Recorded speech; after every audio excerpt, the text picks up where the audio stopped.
Good morning, baseball fans, and welcome back to Dan's Vintage Baseball PC. Do not be fooled by that fancy name. It's just me and some friends talking about baseball cards, and really excited about this show because we're talking about baseball cards that I know almost nothing about.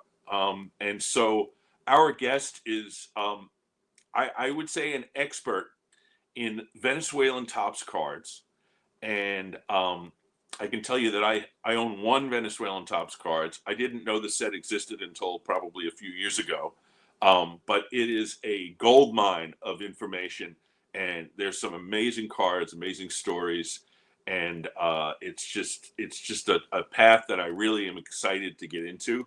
So let me stop talking and bring on our guest. This is my friend Joe.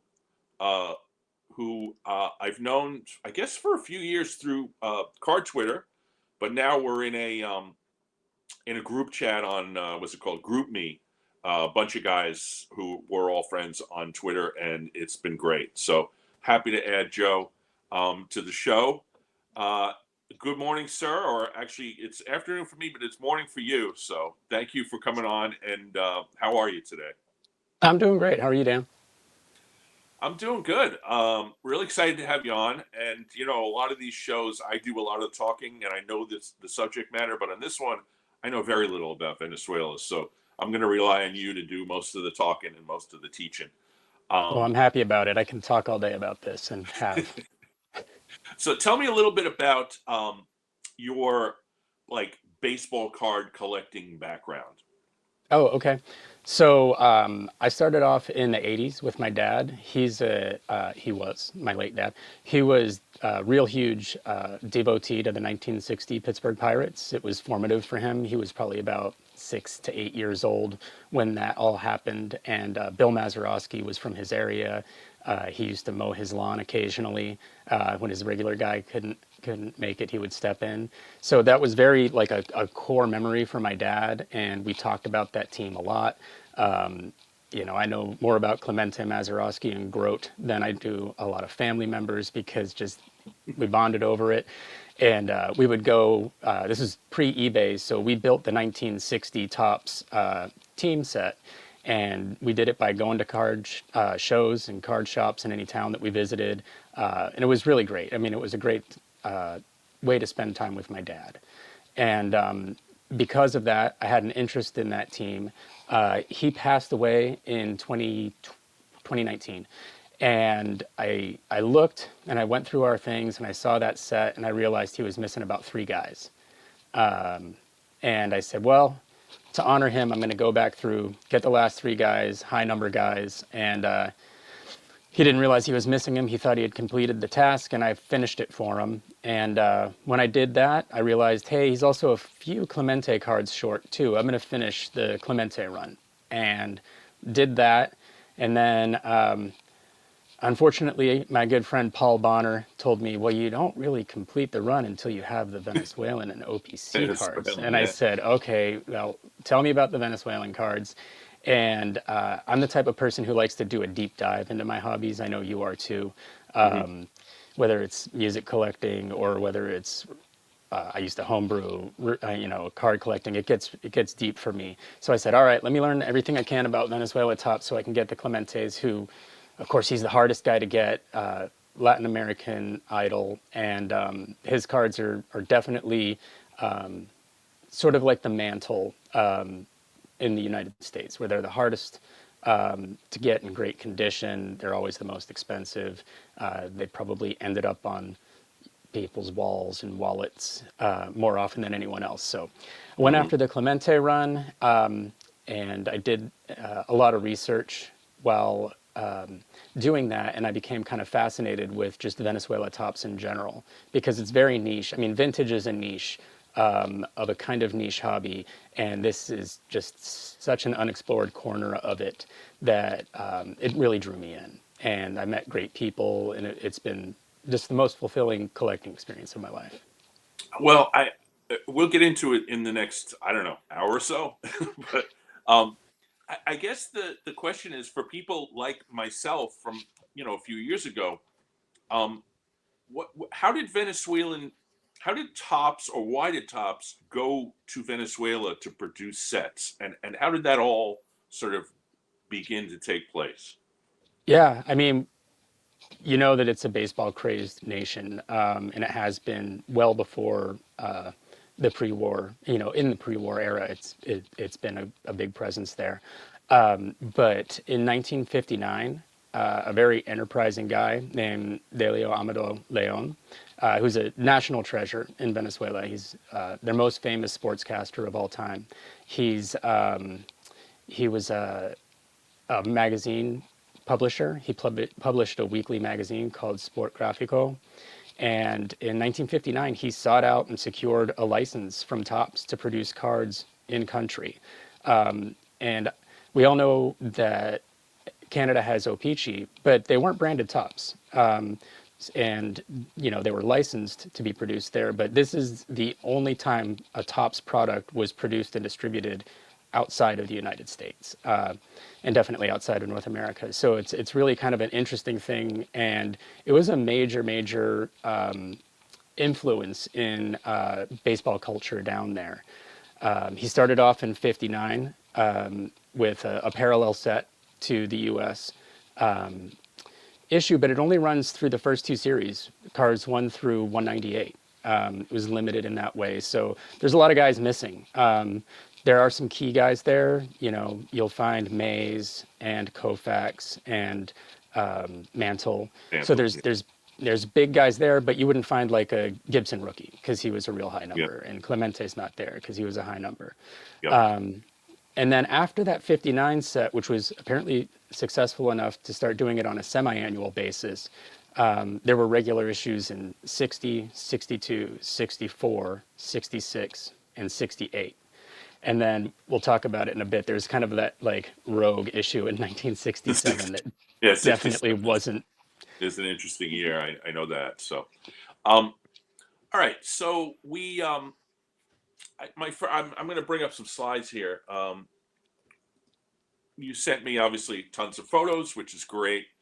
The reason I brought this one up first is because, well, it's Clemente, which is nice to see, but also it's the card on the left is Topps, the card in the middle is OPG, and the card on the right is Venezuelan. So That's I right. kind of felt like this was a good indication of how you tell the difference between Topps and Venezuela cards, because that can be in some years a little bit difficult. It is very difficult, and it's probably the question I get asked the most when I'm talking about Venezuela Topps or trying to sell Venezuela Topps, or you know, I run that Twitter account and Instagram account at Venezuela Topps.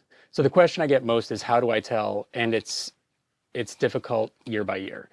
The There are key indicators on several years, and it's very helpful. 1968 here, there's actually a Venezuelan copyright at the bottom. It's in white rather than black, and sometimes it's bled over, but the fact is all of the U.S. ones have a black copyright, and then these don't.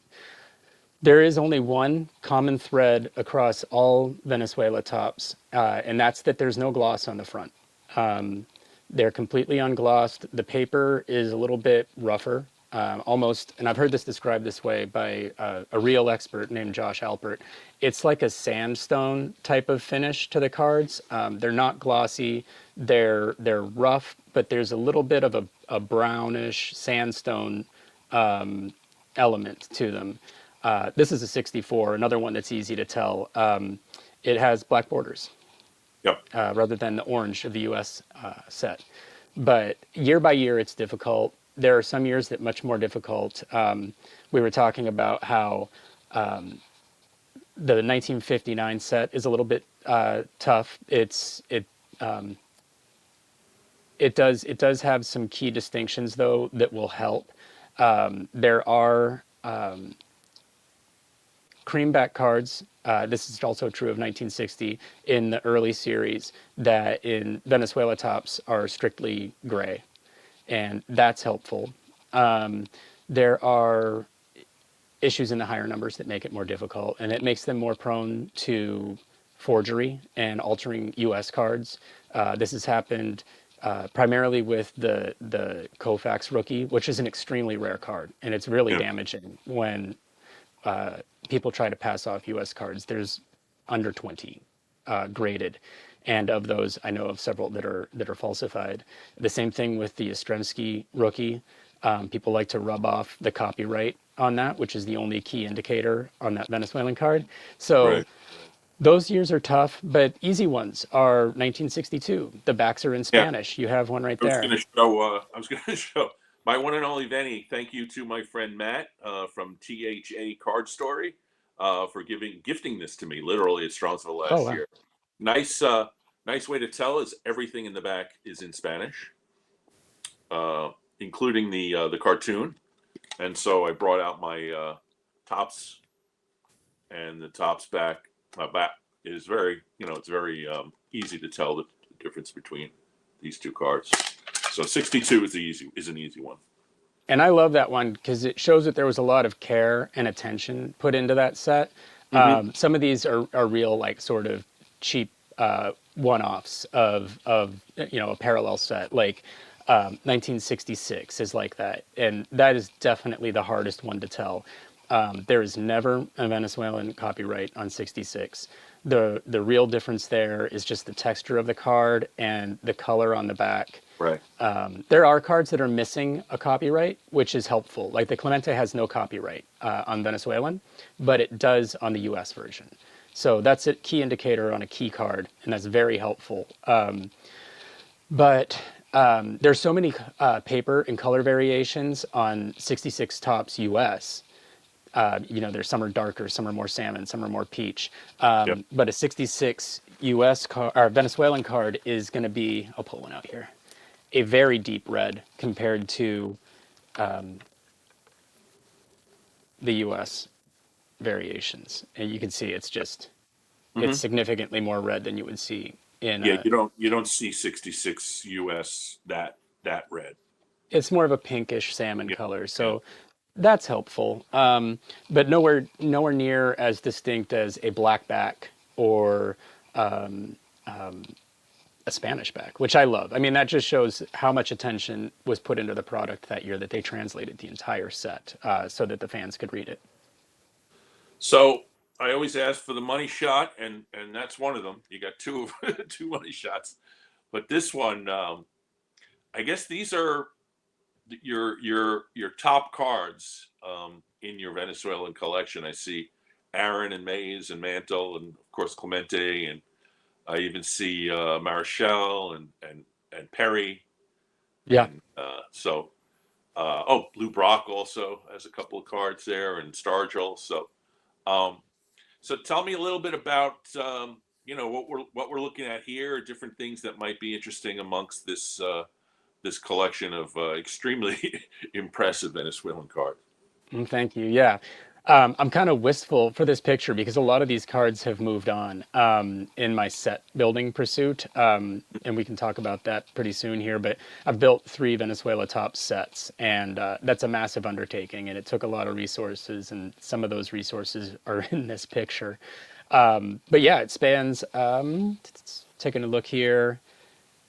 In this particular example, it spans, I think, all the years but 59. And that's probably because I was working on that set at the time. But you'll see a wide array of Venezuela Topps cards there. You'll see Clemente up in the corner. He's my guy. And Yep. that was what got me started. And then I focused on Hall of Famers a lot early on. I'm a big fan of collecting Bob Gibson, also Sandy Koufax. Koufax and Clemente are the core. You'll see some of in the bottom left, these are fun and unique. Excuse me, those are 1967 retail. And that was a subset within the 1967 run that's a commemorative tribute cards to guys who had retired. And you'll see a lot of recycled and reused photographs that you may recognize. Yes. I think in particular, if you look at Campy, Yep. that image has been on a number of cards. Bowman, Many. I Wheaties. would say many. Yeah, yeah, absolutely. What maybe 5 or so. Say that Don't again. quote me on that. Maybe 5 or so cards that image has appeared on. Yeah, yeah. That's just a ballpark type number. Don't quote me on it, but I see it everywhere. It's frequent, and you see it on things, even the obscure stuff like you know, I think it's Stallmeyer. One of those Okay. foolish uses it too. Um, and I also see moving to the right the leader cards, Yep. uh, and there's that one leader card which is Clemente and Aaron and Mays, which I know That's is expensive even in the U.S. version, but I can only imagine. yeah. I mean, that's kind of the the peak Hall of Fame leader card. Yeah, And I absolutely love that card. It's great images of the three. It's three, top tier Hall of Famers. That card is really well centered. It's really in great condition. And I also, as far as pitching leader cards, I love that one in the bottom right. As a Pirate fan, and we lost him recently. Rest in peace, Bob Veal. oh yeah, Bob But in the middle there. Is that yeah, strikeouts? I know Bob it V is. strikeout king for a while. Yeah, he led in 65, and then this is the 66 leader card. And it's just awesome that he was up there with, those other two guys year after year in strikeouts. I think he's underrated guy. You know, if you have a 13-year career and you finish with like a 304, 307 ERA and all those strikeouts he racked up in his peak, we should know more about Bob Veal. Yep. So I love that card for that reason as a Pirates fan, as he gets sort of his moment in the sun. So the second, like I called money shot. Well, Well, we'll talk about it right now. But in the middle of both of these is an album. It's Mm-hmm. the 1966 baseball album. Tell us a little bit about that. We're going to see it on its own, but just briefly, what are we looking at on that? So this is what got me into set collecting for Venezuela Topps. I bought this partially completed from a great seller, eBay seller, Tampa Bay Cards, who is Larry Sarver. He's a fantastic source for Venezuela Topps cards. If you're looking for some, he's always fair and great to work with, fair to Venezuelans and fair to Americans, and that's important to me because it can be pretty exploitative between Americans and Venezuelans in this game. And it's important to me that there should be fair trade with the Venezuelan people down there. But I bought this partially completed. I would say about 80% completed, and I'm going to double check the uh, the checklist here. I'm foggy on some of these. It's a 370 card set. And I got it partially completed. Some of the big names were there, which is very helpful. There's really big cards in there: Koufax, Clemente, Mays, and Mantle, to speak of. Banks Mhm. is in there. I mean, there's some heavy hitters in there. There's rookies. There's only a couple of Hall of Fame rookies in Venezuela Tops. Because of the fact that most of the sets are low numbers and rookies are typically high numbers in those years. 66 rookies are Hall of Fame rookies are, I guess, Palmer, He's in there. Sutton. He's in there. Yeah, I'm not sure. I'm not. Fergie. Ferguson Jenkins, right? Right. Yep. And those two guys, Palmer and Jenkins, love to sign, and they love to sign their Venezuelan rookies, which is awesome. So you'll see some of those floating around out there. I believe they both sign through mail. I know that Palmer does, and I think Fergie does as well. Yeah, I did both. I've done both TTM. Um, Great. and they do shows too. I know Palmer's at a lot of shows. Um, so on the left, we have the 59s, which we hadn't seen yet, which look very much like tops. Yep, they do. There are very few differences that you'll be able to detect on those cards. I did talk about how the low numbers are all going to be grayback, which is unique. There are also on this set, there are some, it's not 100%. Most things in Venezuela Tops you will find are not 100% reliable. There Right. are some, and only some, Venezuela copyrights on 1959, and many with no copyright, and others with a U.S. copyright. Uh, here's the biggie in that set. It's Mickey Yeah. Mantle, Yeah. and I don't know if I'm going to be able to get this level of detail for you, but there at the bottom there, you can Right. see there is an Hecho in Venezuela, and then there Nice. it's attributed to Beethoven, who was, it's a German-sounding name, but they were the printer for that year. So it does talk about that. I might actually have just confused that with 68. That was a I misspoke on that one. The Beethoven on the 68. But you'll see that there's Venezuelan copyright on some 59s, but not all.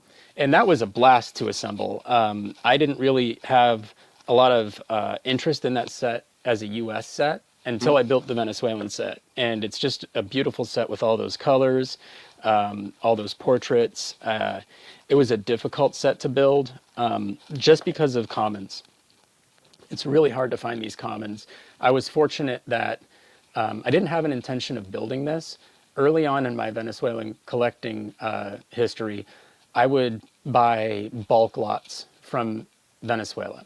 And that was really the way to get the key cards that I wanted. So my 62 Clemente that I have, which is really, really a beautiful card, I got that in a bulk purchase because it's not very economical for Venezuelans to send up a single card. Right. It's risky to send cards in the first place. Hmm. It's 60, $70 to DHL something out of there. And when Venezuelans have a buyer, they really like to strike while the iron is hot and get as many of the cards up to you as they can at once. So I was buying a lot of bulk lots and just to get the cards that I wanted, and then trying to sort of move the other cards around to cost justify it to, through selling to others.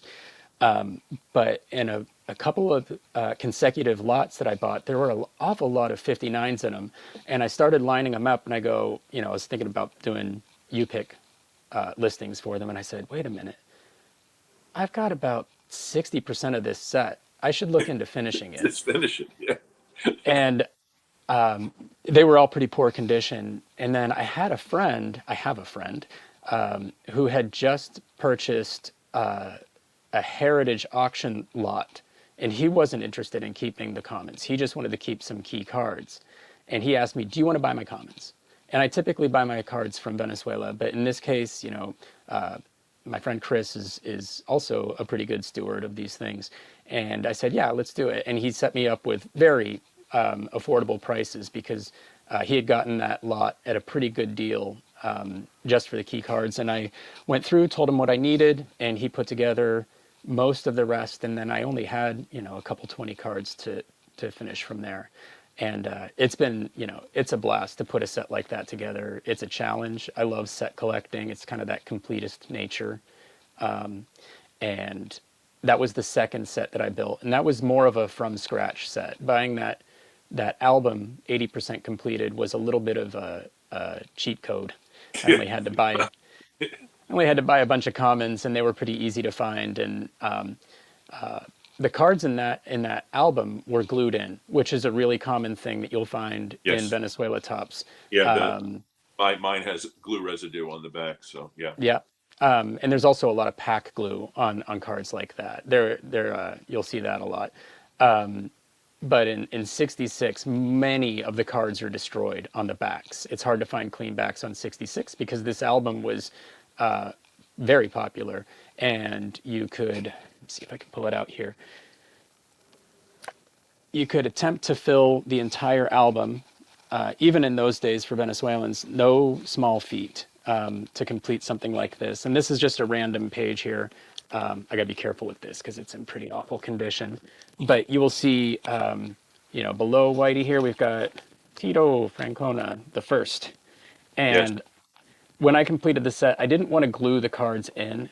So I glued or double side taped some penny sleeves in there. And it's nice because you can see what the Venezuelans were looking at. So it's got Tito Francona, some of his key stats, and then the card number here.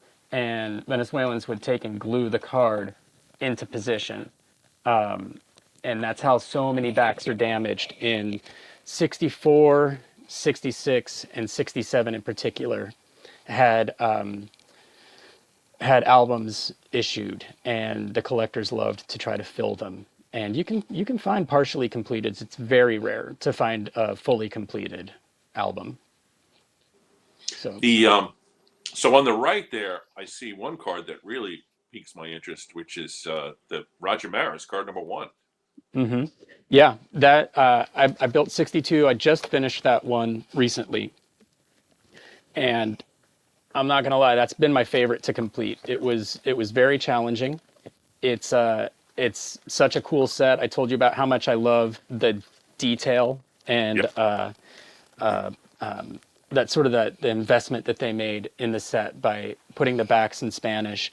So not only does it have that card number one Maris, which famously has the 61 home run total on the back. Yep. Let me get This you up. set, oh, There you go.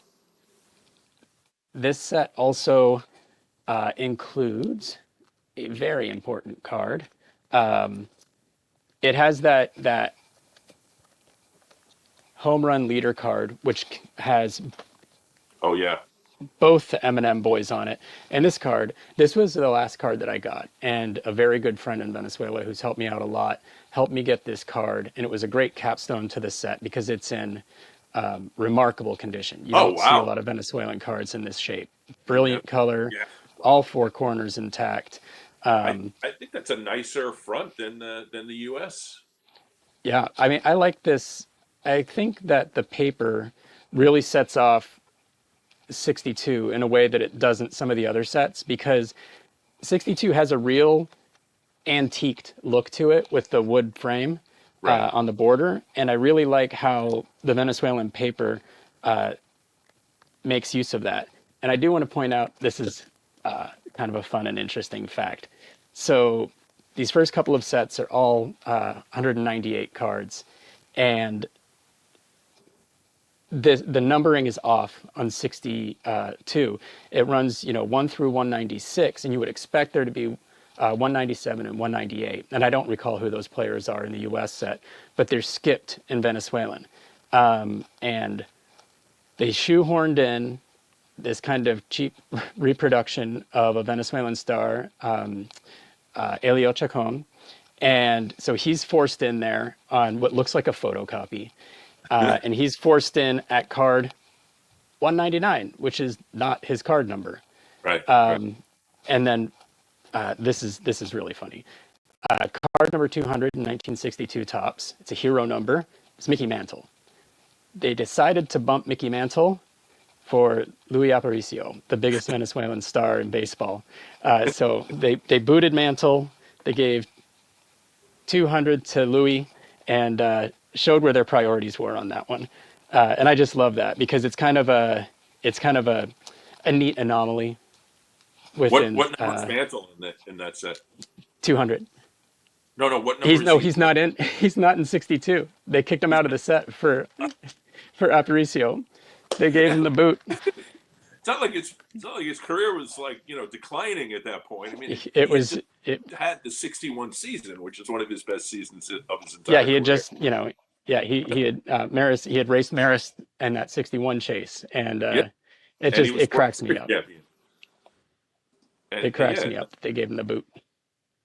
so let's move on. So there's the we've talked about the but there's the solo shot of the album. So what do we got here? Okay, so we got some player runs to go through a little bit here, and we'll finish with a player run at the end. But this is Mays, which I mean, honestly, this is a fantastic picture. I mean, I kind of took my breath away the first time I saw it. So the 59, I guess, is as we talked about, is pretty close to the U.S. The 67 is in the middle is the one that's kind of interesting to me. 67 is a renegade set. Yeah. So I mentioned that Delio Amador Leon was an enterprising man. Yep. So he had his career going with the magazine while holding the Topps license.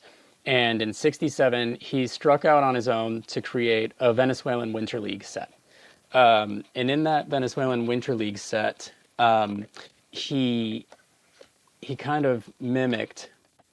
I was really hoping I had my Latigo Chavez card here, but I don't see that I do. We have we have photos of that. Um, I happen to have a box of commons sitting here, and I'll just grab one. So that set, they mimicked 1967 Topps in the design. right. You can see, with the team name at the bottom there in big bold letters, and then the name and position at the top. So he sort of mimicked 1967 Topps and produced. I happened to grab an American player, but he produced his own set, probably printed by a company called Ovensa, who later had some Venezuelan League issues run in the 70s. So this set probably not licensed. So he produced an album through Sport Grafico magazine, and there was a contest to complete this album, and the prizes were pretty extravagant. The top prize being a trip to the United States to watch a Major League Baseball game, Nice. and it's unclear if that was ever awarded. It was a very difficult task to finish this set, and the reason is there are a lot of deeply short printed cards. Deeply meaning, to this date, I think there might be 13 graded copies of Clemente, maybe 16. It's changed. Excuse me. It's changed just a little bit over the years. And then the Bob Gibson, there may be under 10. I have one. It's one of my favorite Venezuela Topps cards.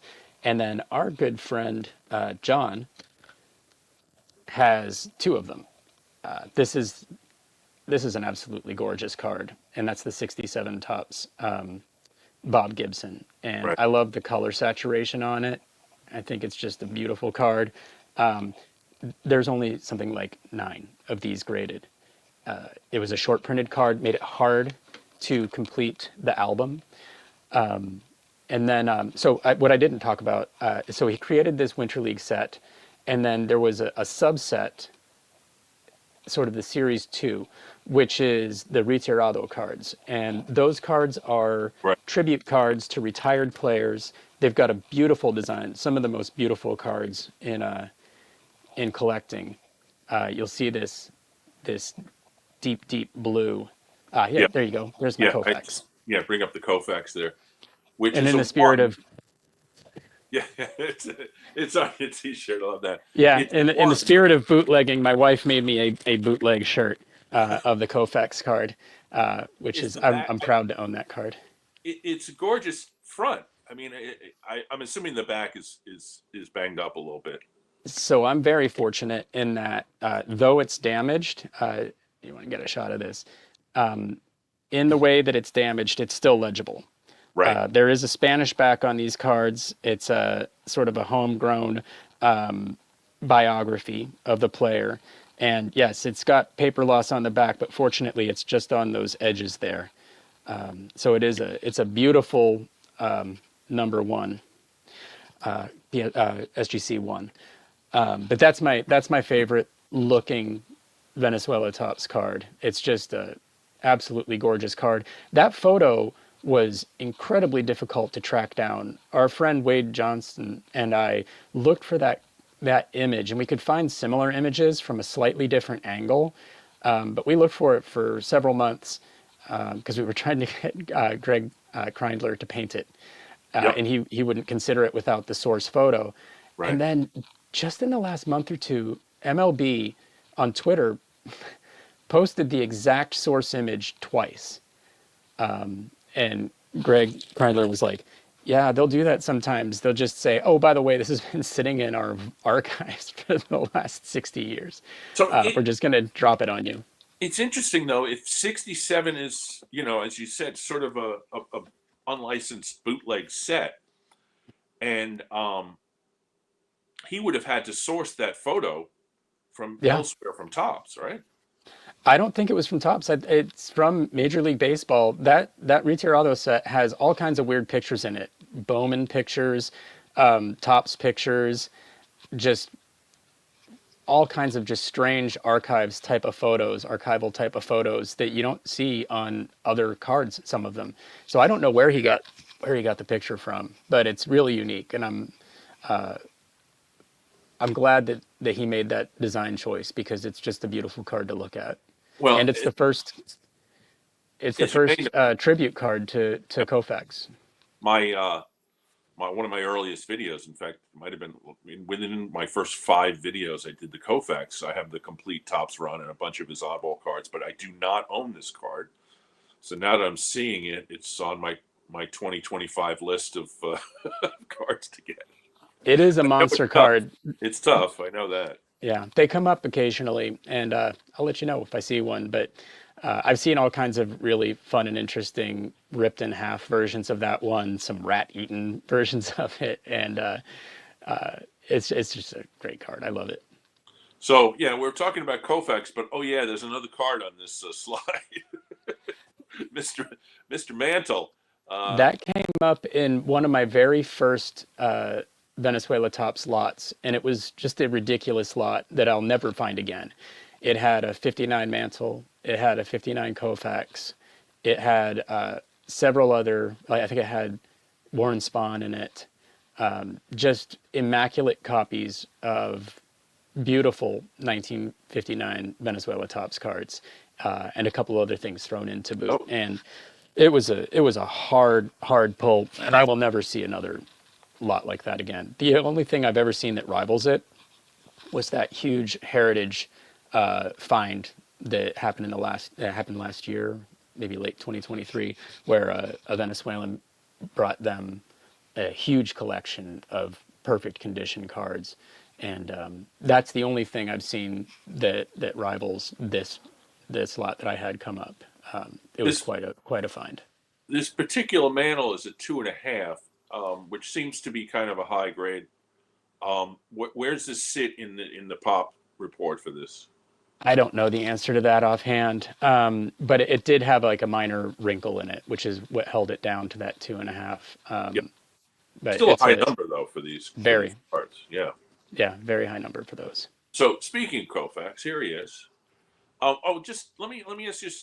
You mentioned Spawn and 59. Is there a 59 Spawn Hmm. Venezuelan? Okay, Yep, yep, there is. It's a pretty I'll um, it's a check pretty mark that. it's a pretty affordable Hall of Famer. Yeah, I don't know his number. I'd pull the card out of my set, but I'm not familiar with the set enough to know his exact number offhand. But it's a just a parallel to his US card, and it right. comes up pretty regularly. There's probably a few out on eBay at any given time. Oh, good. Well, I know what I'm doing after the show. So, um, is this the complete Koufax run of Venezuelan? Yeah, of individual cards it is. Right, I don't really go for leader cards or like World Series inserts. I do have one World Series insert from him, right. that 64 strikeout card, Yep. strikes out 15 in the World Series, just because I love that card and I saw a Venezuelan of it and held on to it. But yeah, that's his complete run. At one point, and it's hard, I haven't kept up with the population counts. I haven't been adding cards. I've been trying to appreciate what I have. And at one point, this was the only fully assembled SGC Koufax run. Because I had to enter the information for the 59. They had never had a 59 before. And they misidentified it, slabbed it as US Tops, and sent it Oh, back. And I was like, no, I no, remember that. Yeah, you just devalued my card by a few grand. Don't that do that. I remember when that happened to you. So the 66, which in I have the U.S. version. I think mine is a 4, so 4.5 is pretty amazing. Is Yeah, that that top was grade? a. Is it what? Is that the top grade? It was at one point. I don't know if it still is. I haven't been keeping track, but that's probably the most frequently misidentified Venezuela tops, because there are some real, we'll say like patinaed 66 Koufax. For some reason, that card has a lot of variations that are kind of darker than others in the U.S. tops, Uh and a huh. lot of them have a deeper red. So that one is probably the most misidentified Venezuelan card that I see. Is a lot of people say, "Hey, is this a Venezuelan?" And then I'll have to take a U.S. and a Venezuelan and hold them together and say, "This is the best way to tell." Yeah. And what I'll usually do is I'll take two U.S. versions and put them next, on either side of a Venezuelan, because it's much easier to tell when you see two examples of the U.S. and then in the middle a Venezuelan. That kind of triangle test makes it really stand out. Right, right. Um, okay, so this is when we brought up, we talked a little bit about Chavez before. Yeah. Um, Now you sent this to me and said that there's a special story behind this particular player. So Yeah, there's a tragic story behind this player. Isaias Chavez, you'll see him referred to as Nestor as well. And then his nickname in Venezuela is El Látigo, which means the whip. He had a pretty devastating curveball, and he earned that nickname, the whip, because of it. He was a very strong Venezuelan prospect, probably one of the strongest pitching prospects ever to come out of Venezuela. He was in the Giants farm system. He had come up for a cup of coffee and pitched incredibly well in his short stint in the major leagues, but suffered a shoulder injury, I believe it was, and had to go down rehab in Venezuela. The nation's hopes really pinned on this guy.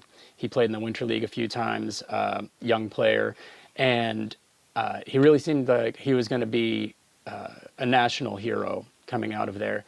He got back on the plane after rehabbing, was coming back up to the United States to resume his major league career, and unfortunately, that plane crashed in the worst airline disaster in Venezuelan history to that point, and he died.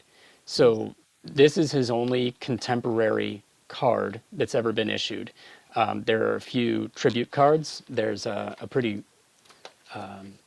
great looking card that Ovensa put out, this Immortales card, which is very similar to the Retirados that they put right. out in '67. This is a tribute card to some players who are no longer with us, and this is El Látigo. You can see they refer to him there as El Látigo, and it's a really important card to Venezuelans, and that's why I wanted to bring that one up. And I really love this card. I've got a couple copies of it. It's a difficult card to find when you attempt to build the Winter League set or the full '67 set, because not many of them, most Venezuelans aren't willing to give this one up. So, Yeah, very important card. the card itself is fantastic. I mean, you got the blue sky and the green, and it's really just a terrific photo too. The high leg kick. Yeah, I love everything about it. you can see how it would be difficult to hit hiding the ball and everything. So Right. really quite a beautiful card. One of the Um, biggest what could have beens in baseball history. yep, yep. So now we get on to not cards, but tattoos. Yeah. Yeah. This is a fairly recent development in Venezuela Topps. A few years ago, a baseball tattoo from Venezuela came up. It was quite literally found in a cinder block of a home being demolished. Don Drysdale tattoo came up. It hit eBay. Nobody really knew what it was, and it immediately sold for like $500. And people went, "What the hell was that?" Because they had seen the Topps and O-Pee-Chee 1967, I'm sorry, 1960 baseball tattoos. These came with a piece of gum.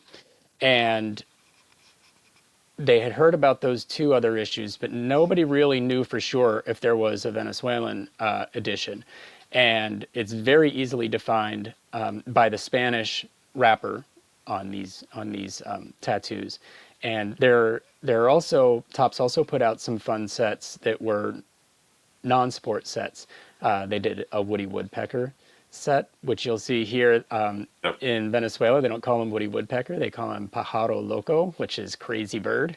And I just absolutely love that. There were also, I believe, Superman and Popeye. I have a Popeye one around here somewhere. But these were kind of a fun side run. But more importantly, I think on your next slide, you'll see that there was a baseball edition, and that's been well documented now because a pretty decent cache of them were discovered.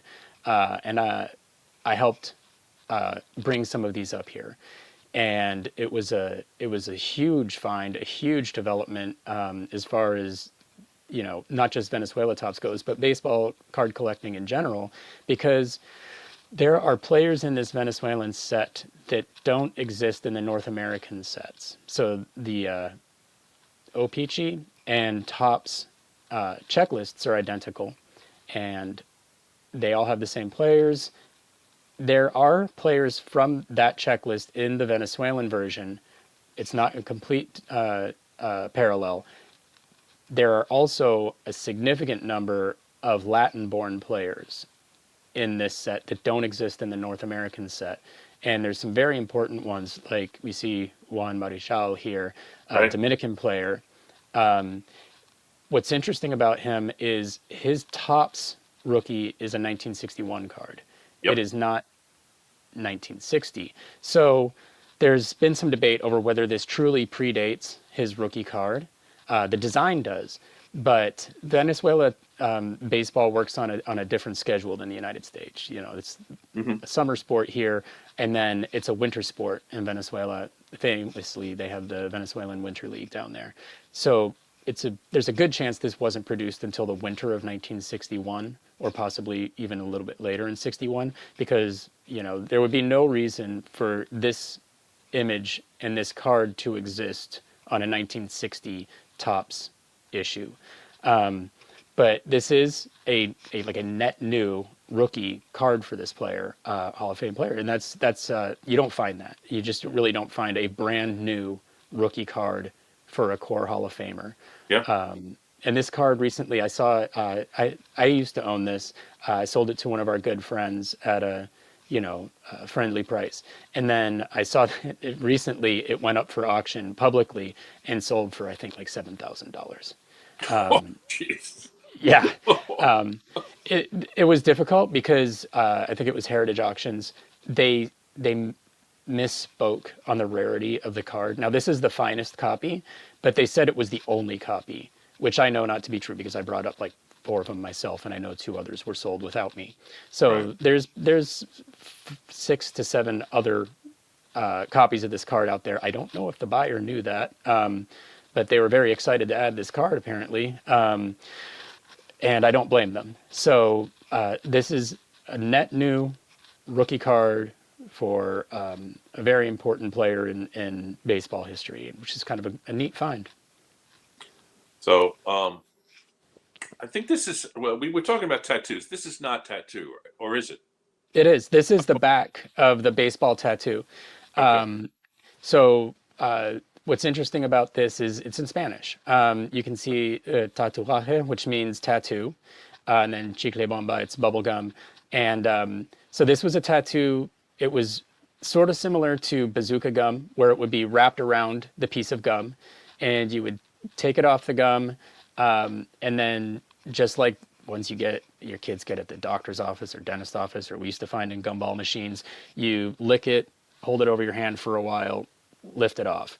And the fact that these things have survived, just being just ephemeral in nature, and then plus having survived several political and economic upheavals in a humid nation is amazing to me that these have lasted, nearly over 60 years. Yeah. So the existence of these to me is a minor miracle, and I'm so glad to have handled so many of them. Well, speaking of minor miracles, this is This is hard to see, but if you look close enough, you can see him in there. There he is. Yeah, Call him this is Bob. the love of my life. This I piece wish right they, here. I wish they had not put Bob on the Yeah, that was PSA, and they did that because it says that you can't really see where it's washed out there at the bottom, but it does say Bob. Okay. And this is the one and only known copy.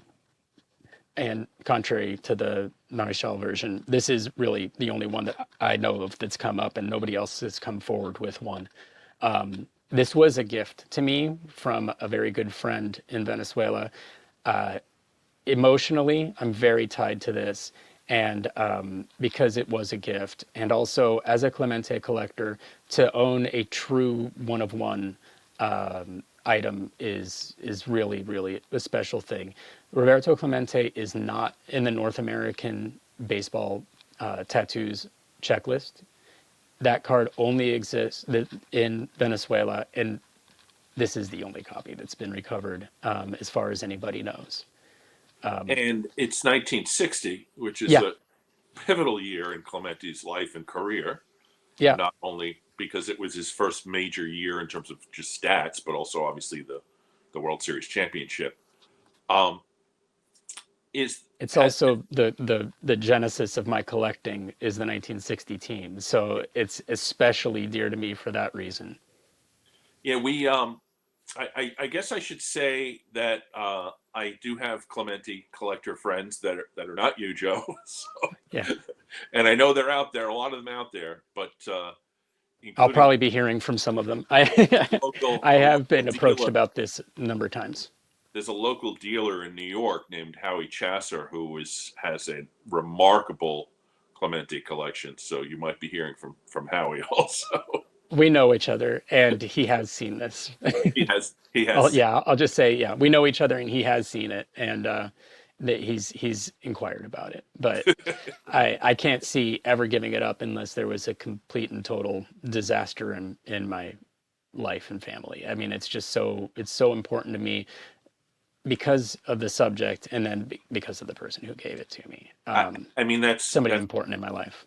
that's why we collect and why we keep certain cards is because not only is the card itself important, but the backstory and I guess I don't want to use the it's not sentimental. It's more than that. It is. It's a real life kind of thing, and in that sense, I can understand you wanted to keep it. I have cards like that myself, Yeah. and so that's special. Um, So I'm sorry, on a more technical note there, if you flip back to that, you'll sure. recognize the image if you can make it out. That is the image from his 1961 Topps card. So that's further evidence that this was probably produced in Oh yeah, yeah, 1961. yeah. I have a pretty high um, quality version of the 61. So I know that. I know that. Yeah, so it's probably, more evidence that the 1960 tattoos were probably produced in 61. All right, so there we go. There it is. So, um, how many of these? Well, we talked about the tattoo, and we'll talk about the baseball in a minute because that's a biggie also. But of the other four, how many of them are top number grade wise? At SGC, all four are. And I did check that recently because I, I have a particular attachment to these cards, and I just like, am I still number one on all those? And I am. Okay. I have a pretty decent PSA registry, and I've thought before about crossing these over, but I can't see ever putting them into someone else's hands. They're literally irreplaceable, especially that 67. It's kind of a card that maybe shouldn't exist because it's so clean and pure. And that's a very, very difficult card to find in anything less than completely destroyed condition. I had a copy of this before, and it was deeply creased and wrinkled. And once I found this, I moved it along to another Clemente collector friend, Paul Bonner, who I respect a lot, and I know he had been looking for it for a long time. So I moved it on to him at the time that I acquired this card. But I yeah, think it was in. I think that other example of the 67 Clemente was in one of the money shots that we showed earlier because I remember hmm seeing a lower yeah, grade and knowing this was coming up. Um, yeah. You I can see Paul's stuff. He posts on Instagram a lot as Vintage Card Fiend, and he's got a great Instagram account, and you'll see that other 67 pop up a lot. the the other thing is the ball here. So hmm let me hear the full story of the ball here because it's a good one. So the ball's important. You don't often find single signed Roberto Clemente baseballs. They're pretty hard to find. He mostly signed team balls. And this one's special to me. You're wondering, like, hey, why is this in the Venezuela podcast? And that's because it was sourced directly from Venezuela. In 1972, the Pirates and the Reds played a very impactful, as far as the terms of Venezuelan baseball history, a very impactful three-game exhibition series in March of 1972. And it was peak Pirates and Reds. The Pirates were just coming off of a World Series win. The Reds in 72 would go on to play in the World Series. And Pete Rose, Roberto Clemente, really, really big names down there. Rose is huge in Venezuela. Partly because of his attitude and the way he played the game, and also he played winters there. And Mhm. this exhibition, he's an insanely popular player in Venezuela. And then there were two Venezuelan guys on either side, probably helped facilitate this thing. Big Tabalillo for the Pirates, and then Dave Concepcion from the Reds, Venezuelan stars. So they held this exhibition. It was a very popular event, cultural moment down there. Excuse me. Major League Baseball played on Venezuelan soil. The Pirates sweep the series, and here you'll see this ball is autographed by Roberto Clemente. It's an official National League baseball, and the person who procured the autograph wrote Roberto Clemente and then dated it 19th of March 1972, which was the date of the final exhibition game in Caracas. I think it may also say Caracas on it. It does. So very, very cool item. You don't see that every day.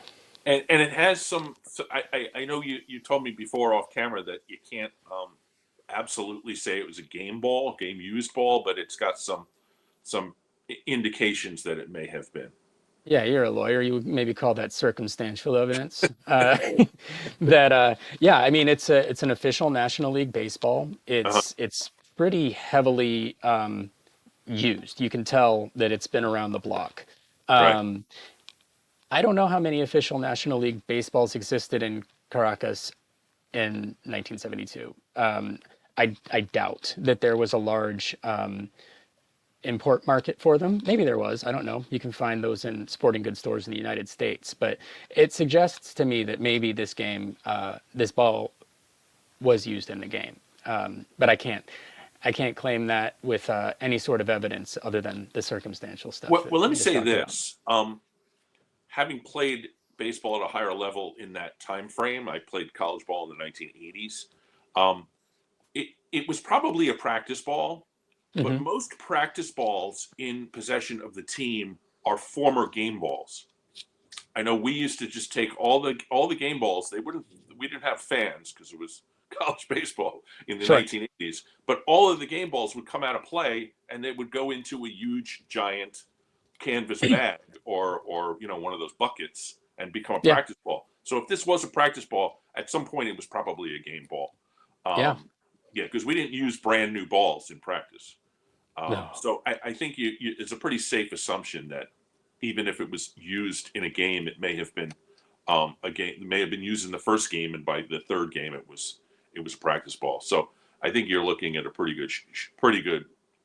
I'd say better than even odds that it's a game ball. Yeah. And I feel the same. yeah, so really just an amazing piece. And again, if Howie does contact you, I think he might already know about this one too. you might know about this. Yeah, I mean, he's helped me a lot with my U.S. Clemente run. Oh, I okay. got a few big pieces from him. So this is our last slide, and the reason you sent me a slide of magazines is because of the gentleman who put the magazines out, and Yep. also I guess some of the 67s were distributed in the magazine. Is that the story here? So I don't know if they came in the magazine, but there definitely was an album produced in conjunction with Sport Grafico magazine, which was published by Delio Amador Leon. We've talked about him quite a bit, and Mm-hmm. he's definitely the guy that made Venezuela Topps happen. And I have a friend down there. Whenever he sees anything Clemente, it comes up for me. And these are four issues of Sport Grafico magazine from the late '60s and early '70s, where he's the featured subject. that bottom right one always stands out to me because of the beautiful design work. The image is beautiful. The layout is beautiful. Just a gorgeous thing. The one above it I like a lot because it says it asks the question. It says Venezuela, or it says Clemente, the superstar. Does he deserve $100,000 a year? I say yes. I think that Clemente deserved $100,000 a year. Oh, yeah, yeah, I would say so.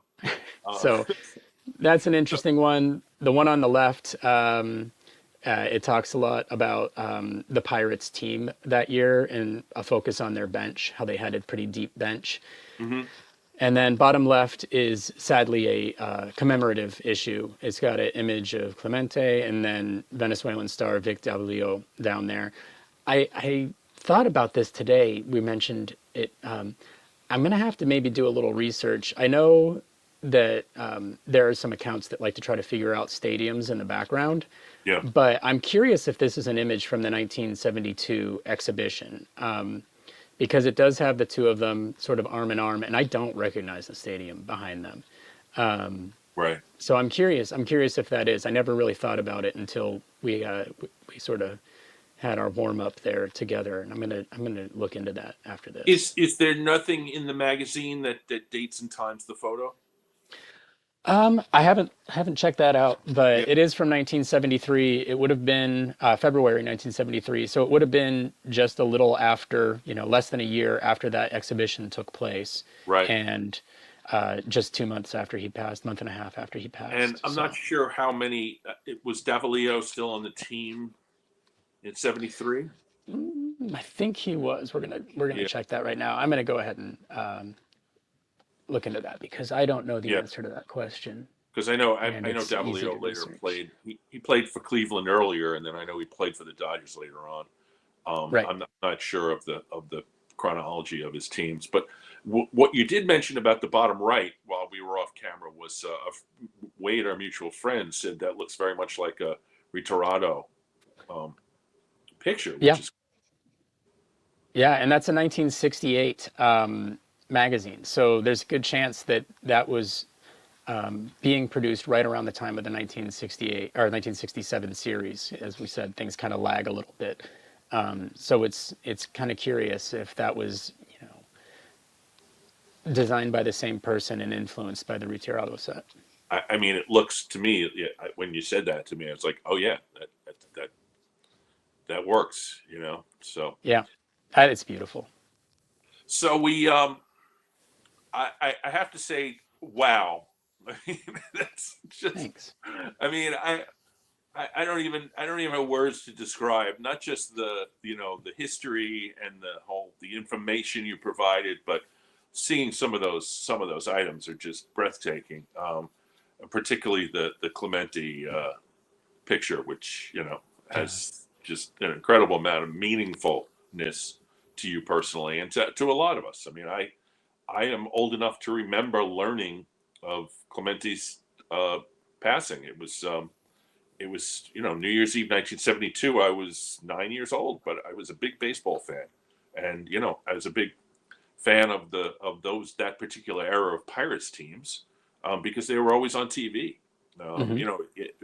Back then the TV for baseball was I saw the Yankees and the Mets on Channel 9 and Channel 11, and then the national games. So I became a fan of both the Reds and the Pirates because they were cool to watch. So Yeah, they in were good fact, teams and they're interesting players.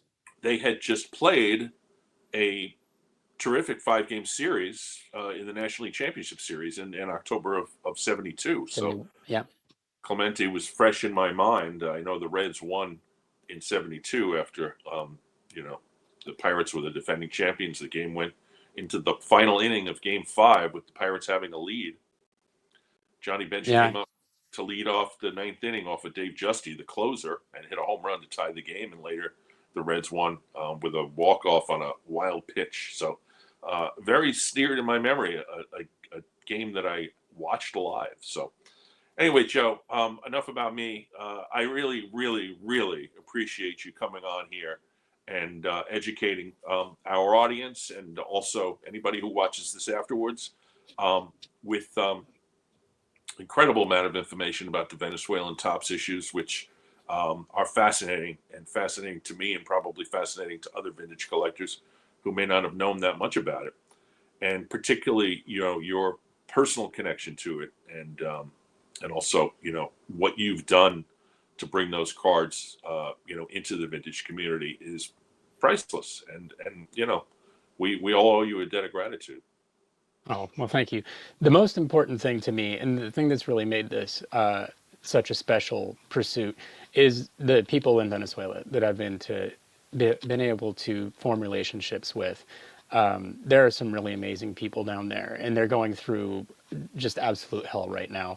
I think it'd be important. I'd like to take the opportunity to ask people to look into the situation down there right now.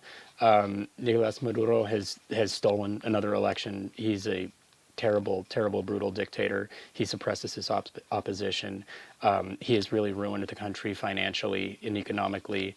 And through his actions, a lot of the punishments that the world community puts on Venezuela directly impact the people. And he's pretty safe from them, insulates himself from them. So his actions hurt the Venezuelan people both directly and indirectly. And I would just like to ask people to educate themselves on what's happening down there, because I don't think it's understood as well in the United States as it should be. Excellent, excellent point. And yeah, it's that's the other thing about card collecting, is that it's about pieces of cardboard in a way, but it's also really about people, Hmm. and knowing that those people are suffering is I think illuminated by the fact that you've spent so much time on this particular aspect of the hobby, and again, really appreciate you bringing that up.